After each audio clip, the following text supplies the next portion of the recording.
தென்னை விவசாயி நீங்க தூர்கிட்ட தண்ணி பாஞ்சிருந்தா அந்த மட்டை பழுத்து இருக்கும். மட்டை பழுத்தா ஒளி சேர்க்க தடப்படும். ஒளி சேர்க்க தடப்பட்டா பாலை வாரது 2 வருஷத்துல வாரது 5 வருஷம் ஆயிரும்.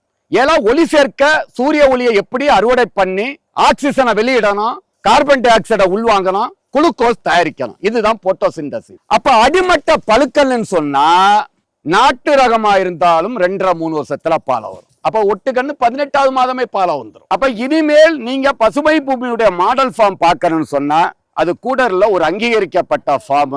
நீங்க எங்க பசுமை பூமியை தொடர்பு கொள்ளுங்க. இந்த தோட்டத்தை பார்க்கலாம், தேனி பெட்டி பார்க்கலாம். உங்களுடைய கள ஆய்வு செய்யறதுக்கு மிஸ்டர் நீலகண்டன் அவரையும் நீங்க பசுமை பூமி அணுகி உங்க தோட்டத்தை வரவழைச்சு இதே மாதிரி வட்டப்பாத்தி எடுத்து பூச்சி நோய் இல்லாம குறைந்த செலவுல நிரந்தர தென்னை விவசாயினுடைய நீடித்த நிலைத்த நிரந்தர தென்னை வரும். பசுமை பூமியை எப்ப வேணாலும் தொடர்பு கொள்ளுங்க.